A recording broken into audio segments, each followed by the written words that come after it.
नमस्कार दोस्तों, आज के पॉडकास्ट में हम उस हस्ती से रूबरू होने जा रहे हैं जिन्होंने अपने जीवन में ये साबित किया कि साधारण तौर पर बगैर किसी दूसरे का विरोध किए भी हम अपनी मंजिल को प्राप्त कर सकते हैं। इन्होंने दूसरे की लकीर कभी छोटी करने का प्रयास नहीं किया, बल्कि प्रयास किया खुद की लकीर को सकारात्मक तरीके से बढ़ाने का। इनकी सबसे महत्वपूर्ण विशेषता एक निष्ठ होना। पिछले 40 वर्षों से ये समाज सेवा के क्षेत्र में और राजनीति के क्षेत्र में सिर्फ एक ही हस्ती को इन्होंने अपना आदर्श माना और उसी के नेतृत्व में, उसी के मार्गदर्शन में अपनी राजनीतिक और समाज सेवी यात्रा को कर रहे हैं। मेरा नाम नंदू है और मैं अपने दोस्त पदम के साथ आपके सामने उपस्थित हूं और आप देखना प्रारंभ कर चुके हैं आपका अपना YouTube चैनल दो टू विद नंदू। और guest in the news room में आज हमारे साथ हैं पूर्व नगर पालिका अध्यक्ष गुना श्री देवेंद्र गुप्ता, जो कि वर्तमान में सिंधिया कार्यालय गुना बमोरी विधानसभा के प्रभारी के रूप में कार्यरत हैं। देवेंद्र गुप्ता जी नमस्ते। नंदू भैया नमस्ते। कैसे हैं आप? ठीक है। शुरुआत यहीं से करते हैं जी। सिंधिया जनसंपर्क कार्यालय गुना बमोरी विधानसभा के आप प्रभारी हैं। आपके सहयोगी हैं सूर्यकांत जगताप साहब। ये कार्यालय की स्थापना करने के पीछे उद्देश्य क्या है? देखिए, हमारा बड़ा सौभाग्य है कि हमारा नेतृत्व आदरणीय महाराज ज्योतिरादित्य सिंधिया जी कर रहे हैं। पूर्व में भी आप सांसद रहे, मंत्री रहे। पहले भी हमेशा उनका सोच रहता है कि हर क्षेत्र में विधानसभा में कार्यालय हो, जिससे आमजन की जो समस्या होती है उसके निराकरण के लिए उन तक वो समस्या पहुँचे और उसका निराकरण आदरणीय महाराज साहब करें। इस संबंध में हमारा सीपरी जिला हो, अशोकनगर जिला हो और गुना, तीनों जगह आदरणीय महाराज साहब ने कार्यालय खोले हैं और तीनों पे निरंतर, जैसा कि आप सब जानते हैं कि महाराज का जब गुना दौरा लगता है, आम जन से मिलने के लिए जनसंपर्क कार्यालय पे आपके माध्यम से हुआ है और जो भी आवेदन आदरणीय महाराज साहब के पास आते हैं, पूरा क्रमशः हमारे जिलाधीश महोदय के आवेदन दिए जाते हैं महाराज साहब के माध्यम से और उनका निराकरण के बाद उन संबंधित व्यक्तियों तक वह आवेदन का निराकरण पक्ष में या जो भी उसमें कार्रवाई होती है उससे अवगत कराया जाता है। इसके अलावा डेली भी यहाँ पे जो आवेदन आते हैं उसके निराकरण के लिए भी हम यहाँ से, जो दिल्ली जाने की बात होती है दिल्ली भेजते हैं। लोकल के जो कार्य होते हैं जिलाधीश महोदय के, एमपीवी के, तहसील के, वो सब हमारे माध्यम से कोशिश करते हैं उनका निराकरण हो जाए। और कुछ समस्या आती है तो हमारे प्रभारी मंत्री हैं गोविंद राजपूत जी, उनके माध्यम से भारतीय जनता पार्टी के जिलाध्यक्ष वो भी एक दिन यहाँ अपना समय शुक्रवार को देते हैं। आदरणीय महाराज साहब ने व्यवस्था हम दोनों के अलावा भी 6 दिन एक हमारे सम्मानीय सांसद प्रतिनिधि आदरणीय सुमेर सिंह जी, अशोक शर्मा जी, हमारे जिलाध्यक्ष भाजपा धर्मेंद्र सिकरवार जी, महामंत्री हमारे संतोष धाकड़ जी और इसके अलावा कल सिंह पटेलिया जी, सारे लोगों की जिम्मेदारी एक दिन हरि सिंह जी यादव जी, सबकी जिम्मेदारी यहाँ पर है। एक दिन वो भी अपना समय देते हैं और पूरा प्रयास करते हैं कि जिस आशा और विश्वास के साथ आदरणीय महाराज साहब को अभूतपूर्व वोटों से जिताया है तो उसका समस्याओं का निराकरण भी उसी तरीके से होता रहे, ऐसा पूरा प्रयास होता है। महाराज साहब यानी श्री ज्योतिरादित्य सिंधिया जी जब भी गुना आते हैं, पिछले 2-3 वर्षों से मैं व्यक्तिगत रूप से ये महसूस करता हूँ कि वो जब भी आते हैं, कई बार उन्होंने भी कहा कि जो परमानेंट पदाधिकारी हैं जो हमेशा महाराज साहब के साथ हैं वो ही उनके आसपास दिखते हैं, जिसके कारण जो आम जन है वो महाराज तक नहीं पहुंच पाता और अपनी समस्याएं उन्हें रूबरू होकर नहीं बता पाता। हालांकि कार्यालय के माध्यम से उनकी समस्याएं महाराज साहब तक पहुंचती हैं, मगर क्या महाराज साहब को इन चीज़ों की खबर भी करते हैं आप इस टाइप की कि महाराज ऐसी ऐसी हालात हैं, आपसे लोग रूबरू नहीं मिल पाते? नहीं, निश्चित रूप से यह समस्या रहती है और आदरणीय महाराज साहब ने यह संज्ञान में भी लिया है। अभी पिछली बार आपने देखा हो सर्किट हाउस पे जो जनसंपर्क की व्यवस्था की थी, उसमें आदरणीय महाराज साहब ने सारे नेतृत्व को पीछे की लाइन में किया था और महाराज साहब और हमारे विधायक जी और जिलाध्यक्ष जी, नगरपालिका अध्यक्ष जी, 3 जनप्रतिनिधियों के साथ महाराज अलग लोगों से मिलने के लिए खड़े हुए थे और एक एक व्यक्ति से महाराज साहब ने, आपने देखा दिव्यांग भी आए थे, उनके साथ नीचे बैठ करके महाराज साहब ने बात की, उनकी समस्या सुनी और वो खुद चाहते हैं कि एक एक आम जन से, क्योंकि समस्याएं ज़्यादातर उन गरीब लोगों की होती है जो राज शासन के लोगों तक नहीं पहुंच पाते। हालांकि सरकार की तरफ से जन सुनवाई प्रति मंगलवार को होती है, भावी लोग जाते हैं, लेकिन जब वहाँ कोई समस्या का निदान नहीं होता तो आदरणीय महाराज साहब से अपेक्षा रखते हैं। तो महाराज साहब निश्चित रूप से इस बात को संज्ञान में लेकर के पूरा प्रयास कर रहे हैं कि हर व्यक्ति से महाराज साहब अलग से मिल सके।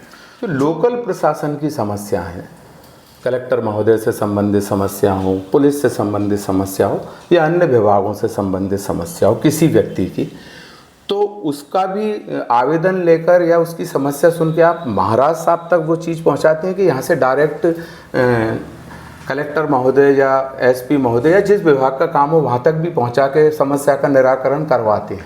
नहीं, हमारे जो लेटर हैं लोकल समस्याओं के लिए हम संबंधित विभाग को भेजते हैं। एमपीवी की समस्या है तो एमपीवी कार्यालय, जिलाधीश महोदय को, एसडीएम महोदय को, तहसील जो तहसील में बात करते हैं, कोई पुलिस प्रशासन की बात होती है तो संबंधित विभाग में भी हम लोग बात करते हैं और अपना पत्र भी भेजते हैं।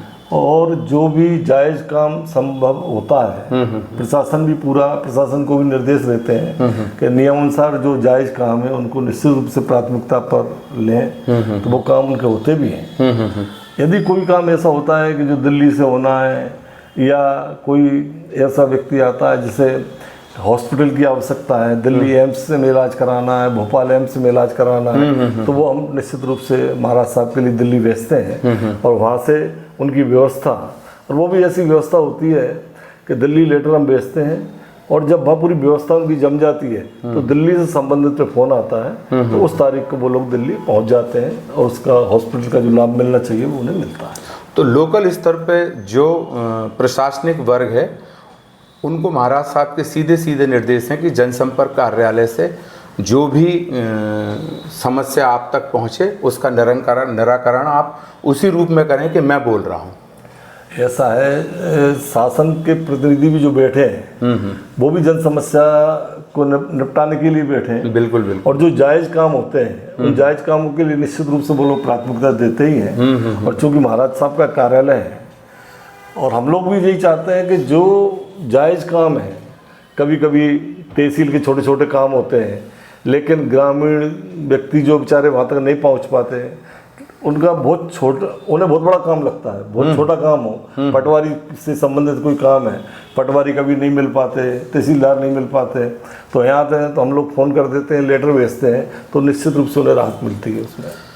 चूँकि हमारा कार्यक्रम का मुख्य उद्देश्य है गुप्ता जी, व्यक्तित्व के बारे में जानकारी हमारे दर्शकों तक पहुंचाना। ये चूँकि आप वर्तमान में ये कर्तव्य का निर्वहन कर रहे हैं और बहुत अच्छे ढंग से कर रहे हैं, आपने बताया। आपके बारे में इस शहर में जो सबसे ज़्यादा चर्चा वाली बात है वो ये है कि देवेंद्र गुप्ता जी डे फर्स्ट से, यानी समाज सेवा या राजनीतिक जीवन की शुरुआत कह लूँ, प्रथम दिन से सिर्फ और सिर्फ सिंधिया निष्ठ हैं। तो आप अपने राजनीतिक जीवन की शुरुआती दौर के बारे में बताएं कि कैसे आपने इस ओर प्रवेश किया और सिंधिया जी को क्यों चुना। इसमें सबसे पहले तो हमारे जो साथी थे कॉलेज के, 1978 और 89 में मैं एम.कॉम कर चुका था और लॉ फर्स्ट ईयर में एडमिशन लिया था। कैंट क्षेत्र ऐसा था कि उससे कॉलेज में हर बार एक छात्र प्रतिनिधि के रूप में चुना जाता था। तो उस बार मेरे से सब साथी बोले कि आप सचिव का चुनाव लड़ें, और पूरे हमारे कैंट ने और सारे छात्रों ने बहुत बहुमत से मेरे को 1978-79 में कॉलेज में सचिव बनाया। सचिव बनने के बाद छात्र राजनीति आप समझते हैं, उसी टाइम मेरे को रविंद्र सिंह रघुवंशी विधायक हुआ करते थे। उन्होंने उस टाइम जनता पार्टी का शासन था, लेकिन 78-79 में मेरे को NSY से जोड़ दिया और NS छात्र संगठन से हम लोग जुड़े, NSY में काम किया। और 1980 में 78-79 के बाद आदरणीय महाराज साहब सांसद हमारे गुना क्षेत्र के थे ही, 77 में बन चुके थे। तो सांसद बनने से और आदरणीय महाराज साहब का जो ग्लैमर था, यूथ थे हम लोग भी, तो 78-79 में हमारा महाराज साहब से संपर्क हुआ। उस समय महाराज कांग्रेस समर्थित सांसद के रूप में चुनाव लड़े थे। इसके बाद महाराज सर्किट हाउस पे पहुँचे और उन्होंने कोशिश की कांग्रेस अपने को ज्वाइन करना चाहिए कि नहीं, तो सब लोगों ने समर्थन किया और महाराज साहब ने कांग्रेस ज्वाइन कर 1980 में यहाँ से शिव प्रताप सिंह जो पूर्व मंत्री थे, उन्हें विधानसभा का टिकट दिया। चूँकि हम लोग गुना में ही काम कर रहे थे, तो शिव प्रताप सिंह जी जब टिकट मिला तो सारे लोगों ने उनका सहयोग करके आदरणीय शिव प्रताप सिंह जी अच्छे मतों से जीते। वो आदरणीय महाराज साहब से जुड़े हुए थे, तब से ही हम लोग आदरणीय महाराज साहब, आदरणीय कैलाशवासी माधवराव सिंधिया जी के साथ हम लोगों ने काम स्टार्ट किया। पहली मुलाकात कैलाशवासी माधवराव सिंधिया जी से हुई, वो कुछ ध्यान है उस समय का कोई घटनाक्रम? हम लोग एक दफ़े आदरणीय महाराज साहब का दिल्ली में कोई एक्सीडेंट हुआ था, दिल्ली एम्स में भर्ती थे। तो हम लोग छात्र संगठन से थे NSY में, तो मैं मेहरबान सिंह धाकड़ और भोला शंकर सिंह तीन हम लोग दिल्ली पहुँचे और एम्स में करीब आधा घंटा तक हम आदरणीय महाराज साहब से मिले वहाँ पर। और उसी दिन मुकेश नायक जी प्रदेश NSY के अध्यक्ष बने थे। तो आदरणीय महाराज साहब बोले कि वो NSY के अध्यक्ष बने, आप उनसे मिल के जाना। तो वो एक संस्मरण, उसके लेटर भी आदरणीय महाराज साहब ने वहाँ से भेजे थे। तो उस व्यक्तित्व से उस दिन ऐसी मुलाकात हुई, उनकी जो कार्यप्रणाली थी, आकर्षण था, और आदरणीय महाराज साहब ने फिर पूर्ण रूप से हम लोगों को भी आशीर्वाद दिया और एक अच्छे व्यक्तित्व के साथ हम लोग जुड़े। ये हमारा बड़ा सौभाग्य रहा है। कांग्रेस पार्टी की तरफ से पहला पद कौन सा मिला आपको? सर्वप्रथम मैं NSY में जिला महामंत्री बना, 78-79 में सेक्रेटरी बना 78 और 1980 तक हम लोगों ने बहुत संघर्ष किया। और 80 में फिर जब कांग्रेस की सरकार बन गई, उसके बाद हम लोग शिव प्रताप सिंह के साथ कार्य करते रहे। उनके नेतृत्व में भी जिला भी सूत्री और जो भी कमेटियाँ बनती थी उसमें हम लोग बने रहे। जिला युवक कांग्रेस के अध्यक्ष भी आप रहे, और उस समय जिला युवक कांग्रेस का अध्यक्ष अपने आप में जलवेदार पोस्ट हुआ करती थी। मतलब शहर प्रशासन भी कई बार चिंतित हो जाता था कि अगर कोई आक्रामक शैली का कार्यकर्ता अगर जिला युवक कांग्रेस का अध्यक्ष बन जाए कि मैनेज कैसे करेंगे। तो आप लगभग 10 वर्ष अध्यक्ष रहे जिला युवक कांग्रेस के। युवक कांग्रेस के पहले मैं 1983 में नगर पालिका का पार्षद बना। उस टाइम पे राम गोपाल जी माथुर अध्यक्ष थे। तो मैंने इसके पहले नगर पालिका का पार्षद भी बड़ा कम एज में पार्टी का टिकट मिला मुझे, और उससे मैं विजय हुआ था। तो 83 से और 87-88 तक हम लोग नगर पालिका में काम किए, चेयरमैन रहे। उसके बाद युवक कांग्रेस का एक मेरे मन में था, 1978-79 में हमने एक कैंप अटेंड किया था युवक कांग्रेस का सागर में। तब से इच्छा थी कि युवक कांग्रेस में काम करना चाहिए। तो मैं मुकेश नायक जी जब प्रदेश अध्यक्ष बने, उस टाइम पे युवक कांग्रेस का अध्यक्ष बनने का मेरे को सौभाग्य प्राप्त हुआ था। और 1992 से 4 साल में काम कर पाया था। उसी समय दुर्भाग्यवश आदरणीय महाराज साहब को कुछ हवाला वगैरह में ऐसा नाम उस समय के तत्कालीन उसमें आया। तो मैंने सेम डे 4 तारीख थी, जून था, उसी दिन मैंने पूरी युवक कांग्रेस जिले की विकास कांग्रेस में घोषित कर दी थी। महाराज साहब जिधर हैं उधर हम उधर, ये सोचकर। बिल्कुल। तो आदरणीय महाराज साहब ने, उनकी इच्छा, उन्होंने मना भी किया, शिव प्रताप सिंह ने मना किया कि अभी इतनी जल्दबाजी ना करो। लेकिन जब नेतृत्व के ऊपर ही कोई आघात लगता है तो निश्चित रूप से कष्ट होता है। और हमारी पूरी टीम ने निर्णय लिया कि आदरणीय महाराज साहब के साथ इतना गलत आरोप लगा है तो क्यों ना अपन आदरणीय महाराज साहब के साथ जुड़े। तो आजकल जो मोबाइल का दौर चल रहा है उस हिसाब से तो आपके इस्तीफे की या महाराज साहब के साथ होने की सूचना त्वरित पहुंच जाती। उस समय महाराज साहब के पास ये सूचना कितनी देर से पहुंची कि देवेंद्र गुप्ता ने मेरे पक्ष में इस्तीफे दे दिए? उस दिन के हुए दोपहर के समय हम लोग को मालूम पड़ा कि आदरणीय महाराज साहब विकास कांग्रेस बना रहे हैं। तो फिर हम लोग साथी बैठे, नव भारत पेपर चलता था उस टाइम पे। तो रात को करीब 8 बजे करीब कन्हैयालाल वैष्णव यहाँ पत्रकार थे, तो हम लोग टीम के साथ 8 बजे वहाँ पहुँचे उनके निवास पे। उन्होंने तुरंत भोपाल फ़ोन किया कि बहुत अच्छा न्यूज़ है, जिला में कांग्रेस का ऐसा ऐसा है। तो भोपाल उन्होंने कहा, तो सेम डे जिस दिन महाराज का सोए पेपर में आया विकास कांग्रेस बनी है, उसी पेपर में युवक कांग्रेस के साथ अपना उसी सेम डे पेपर में आया था। तो उन तक सूचना पहुंच गई? तो बिल्कुल उसी दिन की घटना थी और निश्चित रूप से पहुंच गई थी। तो उस घटना के बाद महाराज साहब का आशीर्वाद आपके ऊपर बढ़ा, ऐसा महसूस हुआ आपको? नहीं, आशीर्वाद जब हम किसी के साथ इतने बड़े पद की तिलांजलि दे दें तो नहीं, ऐसा नहीं। हमारे शीर्ष नेता को भी लगता है। क्या होता है कि अपन 10-12 साल से उनके साथ काम कर ही रहे थे, और युवक कांग्रेस का भी जो अध्यक्ष बने अपन या कोई पद मिलता है तो निश्चित रूप से किसी न किसी नेता का उसमें बहुत बड़ा योगदान होता है। और आदरणीय महाराज साहब के योगदान की वजह से ही, उनके नेतृत्व की वजह से ही अपने को युवक कांग्रेस का चांस मिला था। तो इसलिए स्वाभाविक बात है कि जिस लीडर के साथ अपन काम कर रहे हैं उस लीडर के साथ अपने को रहना चाहिए।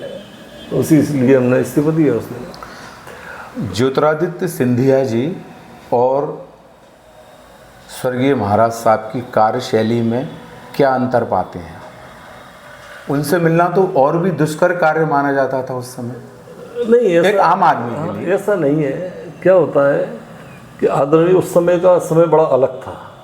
आज जितनी सक्रियता राजनीति में है, हर आदमी जितनी अपेक्षा करता है। पहले हम देखते थे गांव में प्रचार करने गए, केवल एक पटेल साहब से या सरपंच साहब से कहा और पूरे गांव की वोटिंग हो जाती थी।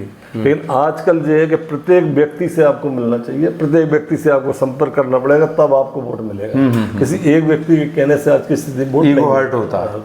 तो आज की स्थिति बहुत अलग है। पहले तो शिव प्रताप सिंह जी से बोल दिया महाराज साहब ने, उन्होंने अपनी टीम से बोला और सब बड़ा। और महाराज साहब का क्रेज चूँकि ग्वालियर स्टेट रही है तो उस परिवार का पूरे हमारे संभाग और स्टेट में प्रभाव है ही। उनका अपना प्रभाव था, राजमाता साहब का, आदरणीय महाराज साहब का, तो वो सब होता ही था। लेकिन आदरणीय महाराज साहब जब मिलते थे तो सब लोगों से मिलते भी थे। लेकिन आज की स्थिति बहुत अलग है और जित सक्रियता, इतनी सक्रियता की पहले जरूरत भी नहीं थी। आज जो विकास हो रहा है, अब जब बड़े महाराज साहब के टाइम पे, पहले बमोरी क्षेत्र की आप अगर माने, वहाँ पे पानी की बहुत बड़ी समस्या होती थी। 1980 में आदरणीय महाराज साहब हमारे देश के नेता संजय गांधी जी को उस समय लेकर के आए थे, जिन्होंने भैंसाटोरी बांध की स्थापना की थी। और आज बमोरी की स्थिति देखें, 4-5 बांध बने हैं और इसके पहले भी रामपुर वगैरह ग्वालियर स्टेट के टाइम बने थे। उन बांधों से स्थिति जो है कि आज सिंचाई के माध्यम से बमोरी बहुत आगे है। गुना का पंजाब बोलते हैं। तो विकास के काम में पूरा परिवार शुरू से ही, चाहे राजमाता साहब रही हों, महाराज रहे हों, ये महाराज तो विकास कर ही रहे हैं, हम सब लोग देख रहे हैं। तो विकास पुरुष के नाम से ही, विकास के मसीहा के नाम से ही हम लोग संबोधित भी करते थे। तो विकास के लिए तो सिंधिया परिवार का कोई तोड़ है नहीं। गुप्ता जी, छात्र संघ के चुनाव अब बंद हो गए हैं या उनकी जो चयन प्रक्रिया है वो बहुत ज़्यादा प्रभावी नहीं रही है? आपके दौर में छात्र संघ का चुनाव विधानसभा चुनावों से भी ज़्यादा कई बार खतरनाक स्थिति में पहुंच जाता था, लड़ाई झगड़े की इतनी स्थिति बन जाती थी।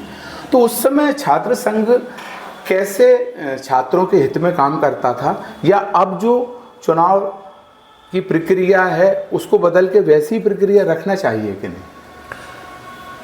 या उस दौर की कोई याद हो आपकी? हम लोग जब छात्र राजनीति करते थे तो पूरे जिले में कॉलेज हुआ करता था गुना महाविद्यालय जी।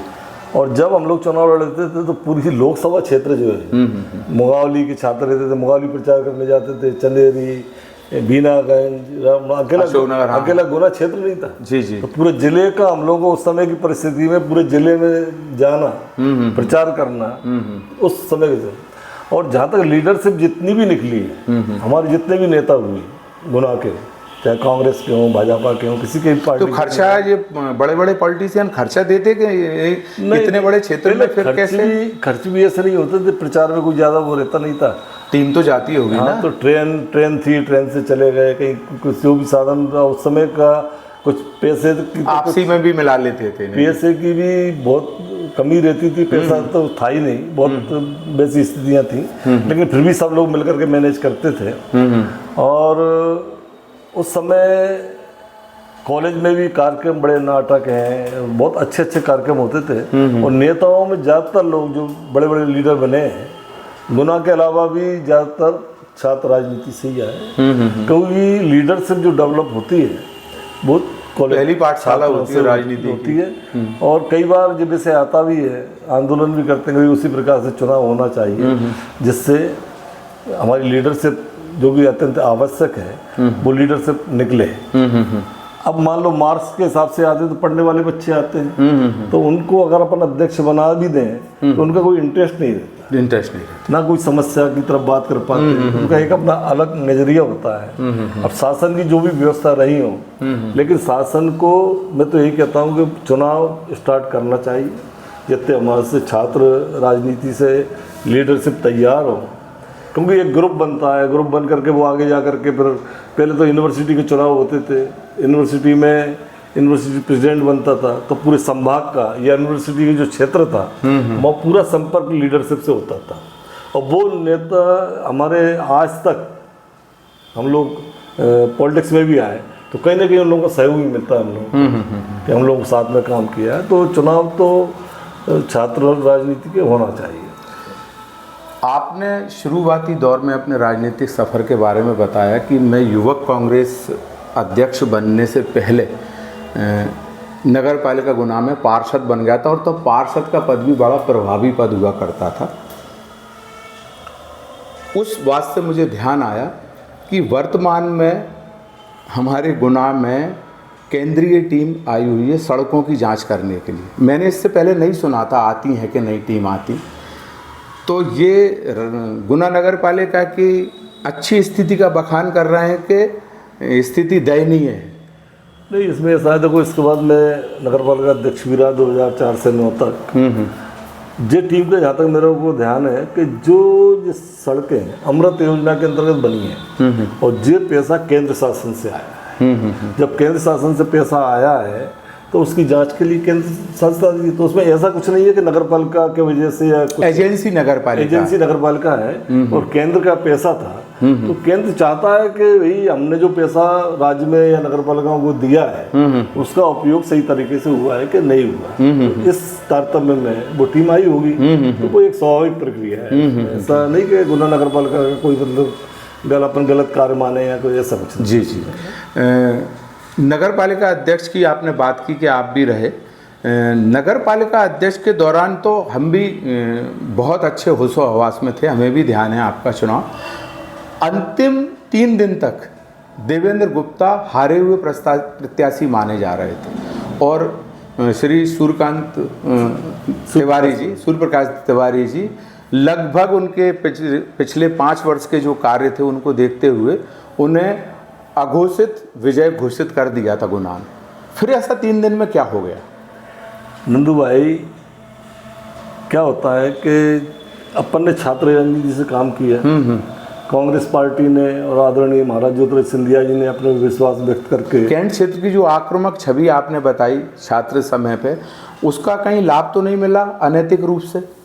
नहीं, आक्रामक छवि का लाभ नहीं मिला।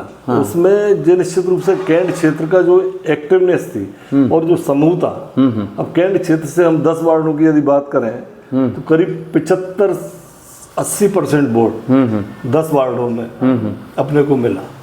उसमें किसी ने पार्टी नहीं देखी, उसने पार्टी नहीं देखी, केवल एक कैंट क्षेत्र का व्यक्ति और व्यक्तिगत रूप से लोगों ने वोटिंग की। उसमें कई भारतीय जनता पार्टी के या ऐसे लोग भी, क्योंकि उन्हें विचारधारा मालूम थी कि मेरे बारे में जैसे मैं बताया, राम लीला में पाठ करता हूँ या मंदिर जाता हूँ, तो धार्मिक प्रवृत्ति अपनी शुरू से थी। लोगों ने व्यक्तिगत रूप से बहुत सपोर्ट किया और निश्चित रूप से तिवारी जी ने बहुत काम भी किया था। उनकी सरकार भी थी, विधायक उनके थे, मंत्री उनके थे, कांग्रेस के पास तो कोई नेतृत्व था नहीं आदरणीय महाराज साहब के अलावा। लेकिन हमारे कॉलेज के जो साथी थे, 10 साल जो कॉलेज में राजनीति की थी, वो चाहे कहीं पे भी थे, उन्होंने केवल एक जो सोचा कि दे सकता और टिकट मिला है तो पूरा सपोर्ट करना चाहिए। उन्होंने बहुत मदद की, बमोरी क्षेत्र के लोगों ने बहुत मदद की और एक ऐसा चुनाव जिसमें किसी ने विरोध का वो नहीं रखा, कोई गुटबाजी नहीं रखी। सारे लोगों ने, हमारे जो भी नेतृत्व थे, कांग्रेस की लीडरशिप जो भी थी, सभी ने पूरा का पूरा सपोर्ट किया और उसी का परिणाम रहा कि रिजल्ट निश्चित रूप से पक्ष में आया। 3 दिन की जहाँ तक बात है तो धीरे धीरे माहौल बनता गया। तिवारी जी का अपना नाम था और मेरे को थोड़ा सा नाम आम जनता तक पहुंचाना था, क्योंकि हर आदमी तो जानता नहीं था उस समय पे।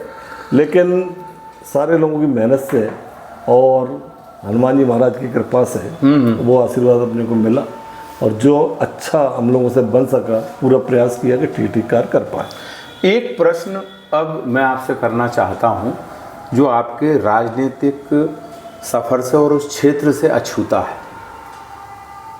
कैंट क्षेत्र में एक बहुत प्रसिद्ध धार्मिक आयोजन होता था, रामलीला का मंचन अपने कलार के मंदिर के सामने। उसमें आप लक्ष्मण का पाठ अदा करते थे और हमारी जो बचपन की यादें हैं उसमें वो आपका दहाड़ता हुआ किसी भी बात पे संवाद करने की शैली और भयंकर गुस्सा में आपकी आंखें लाल हो जाया करती थीं, वो दृश्य अभी भी हमारे सामने है। और चूंकि आप एक सीधे सरल सौम्य व्यक्ति के बारे में रूप में जाने जाते हैं पूरे गुना ज़िले में, जो लोग आपको बेहतर तरीके से जानते हैं, मगर लोग ये भी जानते हैं कि अचानक जब आपको क्रोध आता है तो आप अपना आपा खो बैठते हैं और जो आपको बेहतर तरीके से जानते हैं उन्हें लगता है कि इनके अंदर वही लक्ष्मण भगवान समा गए हैं। तो लक्ष्मण का पाठ अदा करते करते आपको क्रोध आने लगा कि क्रोधी स्वभाव के थे, इस कारण वो पाठ मिला आपको? निश्चित रूप से कैंट में बहुत अच्छी रामलीला का मंचन होता था और हमारी जो टीम थी, पहले मैंने 2 साल तक राम का अभिनय भी किया।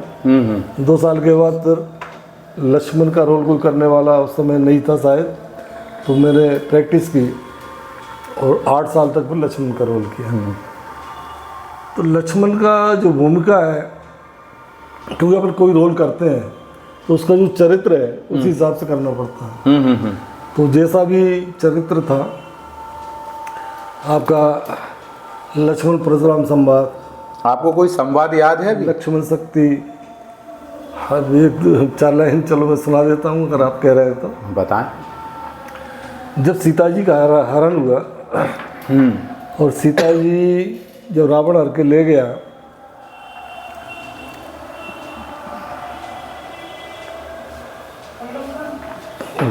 तो उन्होंने जो अपने जेवर उस समय फेंके थे, तो भगवान राम और लक्ष्मण जब ढूंढते हुए जाते हैं तो भगवान राम उन्हें बताते हैं कि लक्ष्मण जब जो उनकी जेवर है पहचानो, जिन माता सीता के हैं। उस समय का जो 2 लाइन है उसी अंदाज में सुना है। मैंने तो चरण निहारे हैं, देखे माता के कान नहीं, मैं तो बिच्छुओं का सेवक हूँ, कुंडल की कुछ पहचान नहीं, पर नाथ सगुन ये अच्छा है, विश्वास धनुष और बाण में हो, भाई सुंदर समय आ रहा जब कुंडल उसी कान में हो। कुंडल वाली बेदही को इस तरह हरण करने वाले, सावधान हो कर रहना, आते हैं रण करने वाले। बहुत बढ़िया, बहुत बढ़िया, बहुत सुंदर। तो ये अभिनय करते करते ऐसा कहते हैं कि लंबे समय तक जब हम कोई कार्य करते रहें, चूँकि निश्चित रूप से जब आप लक्ष्मण का रोल अदा करते थे तो महीनों पहले से तैयारियां होती थीं और उस चरित्र में खुद को डुबा देना निश्चित रूप से हमारे मन मस्तिष्क पर उसका असर पड़ता है। तो उसी वजह से ये थोड़ा बहुत कभी जब बहुत ज़्यादा ज़रूरी हो जाता है क्रोध आ जाता है। वैसे तो मैं 99% क्रोध का कोई मैटर रहता नहीं है। बहुत सौम्य भाव से कार्य करने का प्रयास करते हैं। और जब कोई बहुत मैं नहीं समझता तुम किस वजह से कह रहे हो क्रोध आ जाता है। कोई ऐसी कभी बात हुई और कोई आ गया और ना कि मेरे संज्ञान में बहुत कम होता है क्रोध का मैटर। कोशिश यही रहती है कि ईश्वर ने जो हमें किसी पद पे रखा या अधिकार्य पे कर रहे हैं, तो हम आम जन के लिए बहुत आत्मीयता के साथ बात करके उसकी समस्या का निराकरण कर पाएँ, ये हमारे लिए बहुत आवश्यक है। आप जानते हैं कैंट में अपने पारिवारिक हनुमान जी का मंदिर है। 40 साल से लगातार पर डे नहाने के बाद हम लोग मंदिर जाते हैं। और जब हम उस मूर्ति के सामने खड़े होते हैं, आप सब जानते हैं कोई धार्मिक क्षेत्र में हम लोग जाएंगे तो हमारा मन, मैं भी जुड़ा हुआ हूँ उस मंदिर से आप भी जुड़े हैं, पूरा धार्मिक होता है। और 10 घंटे ही तो अपने को निकालना होता है सुबह शाम तक, फिर दोबारा फिर उसी स्थान पे पहुँचते हैं। तो पूरी कोशिश होती है कि जो धार्मिकता है वो बनी रहे और उस हिसाब से हम लोग काम करते रहें। आपने अभी बताया कि रामलीला के दौरान मैंने लगभग 10-12 वर्ष तक ये राम का और 8-10 वर्ष तक लक्ष्मण के रोल अदा किए, और 40 वर्षों से प्रतिदिन अगर गुनाह में हैं और स्वस्थ हैं तो अपने नहा धो के मंदिर पहुंच जाते हैं। आपको नहीं लगता कि अब वो खोई हुई जो हमारी संस्कृतियां हैं, जो बहुत दिन से रामलीला नहीं हो रही है, आज भी उसकी याद करते हैं लोग बाग, उन मंचनों की, उन वो छोटे मोटे पर्दे भले ही धुंधले हों वो, मगर उसके निर्देशन क्षमता की, रोल अदा करने वाले कलाकारों के बारे में ऐसा लगता है कि भविष्य में आपकी कोशिश रहेगी कि ऐसा कोई चीज़ चालू हो कैंट में? नहीं, वर्तमान में टीवी का जो युग आया है, पहले क्या टीवी नहीं हुआ करते थे, लोगों को मनोरंजन के साधन नहीं थे, धार्मिकता भी बड़ी है, लेकिन रामलीलाओं की आज हम स्थिति देखते हैं ना, ये गुनाह में भी 2 जगह होती है, लेकिन हम जो संख्या देखते हैं उस संख्या को देख करके बड़ा तकलीफ होती है। क्योंकि उद्देश्य करने का क्या है कि हमारी जो धार्मिक चरित्र, भगवान राम के चरित्र रहे, पूरा जो जीवन, यदि उनके चरित्र के आधार पे व्यक्ति जीवन जिए तो निश्चित रूप से परिवारों में बहुत अच्छा सामंजस्य रहे। हर व्यक्ति का जो चरित्र है बहुत ही जीवनदायक है। इसके बाद कैंट में अब रामलीला तो खैर काफ़ी वो हो गई है, लेकिन ये कैंट में अनंत चतुर्दशी का कार्य हमारे पूर्वजों ने भी स्टार्ट किया था। इंदौर में बहुत अच्छा कार्यक्रम होता था, उसके बाद कैंट में किया, और आज भी बखूबी कैंट में एक अच्छा कार्यक्रम 11 के बाद अनंत चतुर्दशी का होता है। तो जो कार्यक्रम हो रहा है वो ही भव्य और होता रहे, उस पर हम लोग ज़्यादा ध्यान दें तो ज़्यादा अच्छी बात। 48 वर्ष के राजनीतिक जीवन आपका, जिसके माध्यम से आप समाज सेवा करते आ रहे हैं, आपको कभी ऐसा लगा भी, अभी आप बोल रहे थे कि राम और रामायण के सभी चरित्रों को देखकर हम ये देख सकते हैं कि हमारे परिवार और अपनापन ला सकते हैं, आपसी भाईचारा प्रेम ला सकते हैं, तो आपको 48 साल में कभी ऐसा लगा कि यार समाज की सेवा करते करते मैं परिवार को जितना समय दे पाता उतना ना दे पाया? अब इसमें तो मैं ये कहना चाहूँगा, मेरे जो फादर थे श्री हरिप्रसाद जी गुप्ता, लेक्चरर थे, और उन्होंने कभी ऐसा महसूस नहीं होने दिया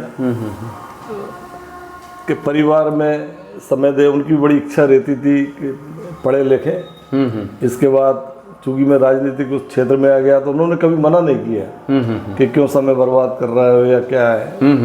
तो उनका भी पूरा मेरे को आशीर्वाद और सहयोग रहा इस कारण से, क्योंकि परिवार में यदि ये हो जाए कि भई आपकी शादी हो गई, आपके बच्चे हो गए, आप परिवार, आपका भाई का भी बहुत सहयोग रहा आपकी राजनीति रूप से, चुनाव में भी और परिवार के संचालन में भी। मेरे फादर ने, मेरे छोटे ब्रदर ने पूरा मेरे को महसूस ही नहीं होने दिया है कि हम परिवार में, और आज भी ईश्वर की कृपा से, हनुमान जी महाराज की कृपा से परिवार बड़ा शामिल रूप से हम लोग रहते हैं और अभी भी संचालित होता है।